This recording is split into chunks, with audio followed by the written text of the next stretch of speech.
Stop. Ne perds pas ton temps à créer un site web, du moins pas tout de suite.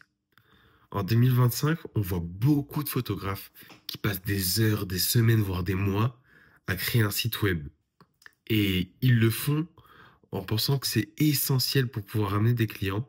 Mais la réalité, c'est que c'est souvent un manque de connaissances en marketing et c'est souvent une perte de temps qui va détourner ton énergie des actions qui comptent réellement pour devenir photographe pro. Du coup, dans cette vidéo, je vais t'expliquer pourquoi c'est une erreur de créer un site web et je vais te présenter les actions que tu devrais vraiment mettre en place pour concentrer ton énergie sur les choses qui comptent vraiment. Du coup, on attaque tout de suite. Alors, comme je l'ai dit plus tôt, on voit beaucoup de photographes dépenser beaucoup d'énergie et de temps sur le fait de créer un site web, mais au final, ils ont vraiment zéro contrat qui arrive grâce à ce site web. Et c'est totalement normal, c'est parce qu'en fait, ils font les mauvaises actions et ils ne font pas du tout les actions qui vont leur apporter leur premier contrat. En réalité, en 2025, il y a très peu de prospects et de clients qui vont trouver un photographe en tapant sur Internet photographe et le nom de la ville ou le nom de la niche dans laquelle ils cherchent un photographe. La plupart du temps, les gens vont chercher sur Instagram, LinkedIn ou via leur réseau, ou alors ils vont attendre de se faire prospecter. Et ces quatre biais qui sont les plus utiles en 2025 ne sont pas du tout respectés par le site web, parce que le site web, il compte sur le fait que tu donnes ton site web à quelqu'un pour qu'il aille le voir, ou sinon qu'il tombe dessus grâce au moteur de recherche avec une bonne SEO. Donc en réalité, tu vas passer des mois à créer un site web, parce qu'en plus on est photographe, on se connaît, donc on est assez perfectionniste. Donc tu vas passer des mois à faire chaque section, à regarder le portfolio, à tout bien mettre en forme, à rédiger les sections de présentation, à faire des bons appels à l'action, à bien rédiger les offres qui sont sur ton site web, etc. Mais au final, ton site web ne sera vu par personne. Et surtout, il va vraiment parler à personne parce que tu vas le créer pour toi et pas pour les autres. Alors que si tu mettais en place les trois actions que je vais te donner à la suite, tu pourrais d'abord trouver des premiers contrats, pouvoir discuter avec ton client, et ensuite tu pourras créer le site web qui pourra plaire à ton client et à ton prospect idéal. Parce que oui, les trois priorités avant un site web, c'est ça. Il faut d'abord prendre de jolies photos. Donc il faut que tu te formes techniquement, apprendre à maîtriser le triangle d'exposition, à composer comme un professionnel dans toutes les situations, et surtout à composer et à avoir un style dans ta niche de photos que tu sélectionneras pour tes photographies professionnelles. Il faudra bien sûr que tu investisses dans du matériel adapté aux prestations que tu veux faire.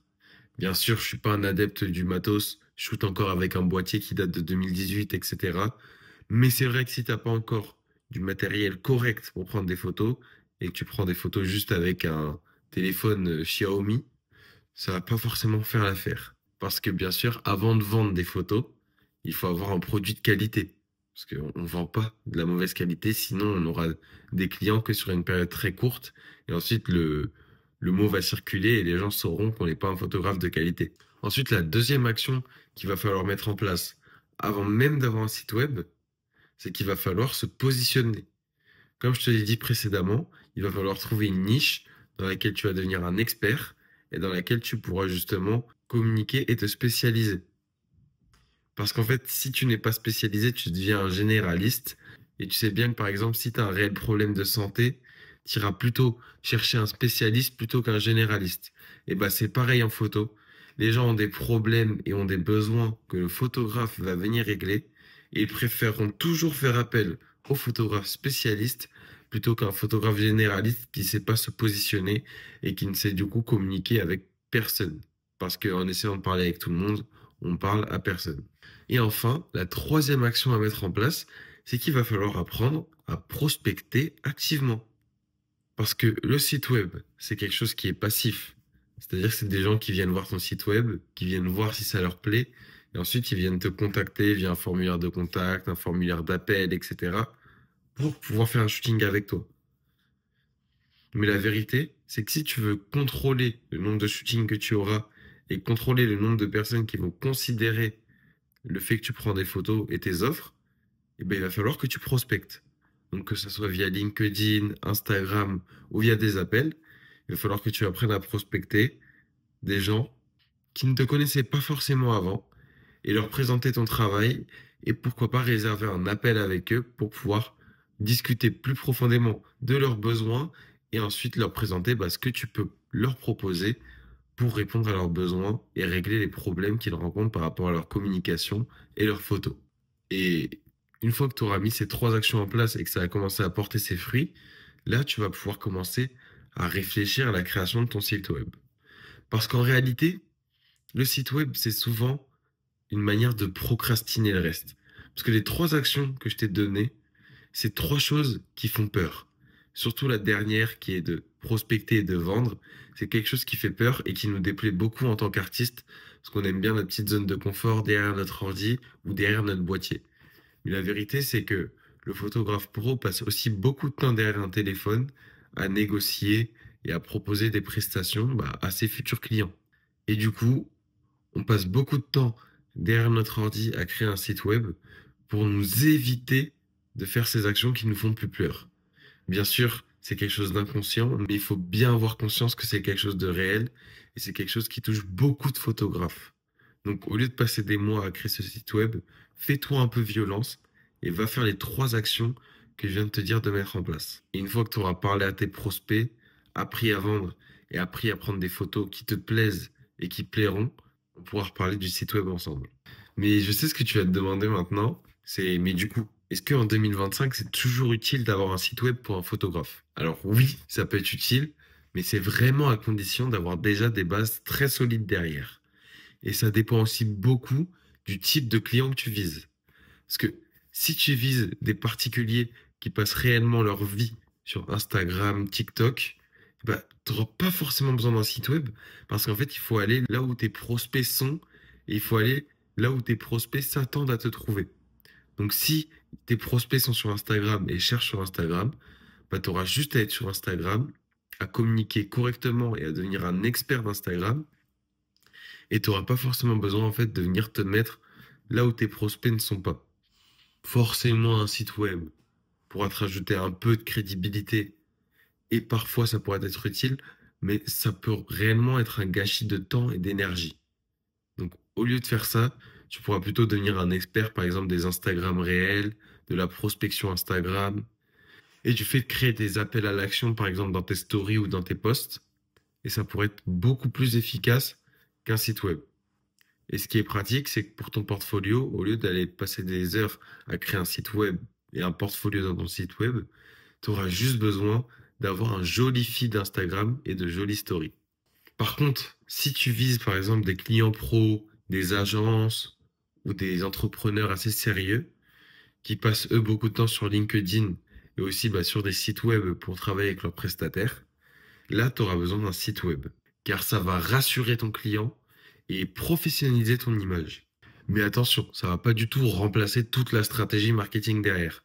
Le site web, ça va juste être une armure en plus que tu auras pour montrer que tu es vraiment un photographe solide, qui sait ce qu'il fait et qui a déjà beaucoup de références dans sa niche. C'est en fait ce qui te permettra de monter en gamme et de mieux convertir le flux de clients et de prospects que tu as déjà. Et si tu veux que je te donne une dernière action à mettre en place avant de créer ton site web, il faut aussi que tu travailles beaucoup le bouche à oreille et le réseautage autour de ton activité de photographe. Parce que si tes proches savent que tu es photographe, tes amis savent que tu es photographe et tes collègues au travail savent que tu es photographe, tu as déjà fait beaucoup plus de travail et tu vas déjà avoir beaucoup plus de résultats que si tu avais passé du temps à créer un site web. Parce qu'en fait, le bruit qui va se faire autour de toi, ça va faire que, au besoin, les gens pourront penser à toi pour prendre des photos pour eux. De plus, lorsque tu auras eu tes premiers clients, il est très important que tu fasses attention à ta satisfaction client en communiquant bien, en délivrant bien et en ayant une personnalité assez cool et assez attrayante pour ton client. Parce qu'un client satisfait t'en rapportera 3 autres, tandis qu'un client insatisfait pourra t'en faire perdre 12 potentiels. Donc il est très très important d'avoir une bonne satisfaction client. Regarde par exemple Amazon, ils font tout pour avoir une excellente satisfaction client pour que le réflexe que tu aies quand tu veux acheter quelque chose de nouveau sur Internet, ça soit d'aller acheter sur Amazon. Donc pour ce faire, ils font très attention à leurs avis, ils livrent rapidement et au moindre problème avec le SAV, ils n'hésitent pas à te rembourser, même si la raison n'est pas forcément 100% valable. Parce que leur but, en fait, c'est pas forcément d'avoir une rentabilité sur l'instant en ne te remboursant pas, mais leur but, c'est d'avoir une rentabilité à long terme en te gagnant comme client à long terme et aussi en comptant sur toi pour recommander Amazon en bouche à oreille. Parce que comme je te l'ai dit, si toi tu es satisfait, tu feras gagner 3 nouveaux clients à Amazon.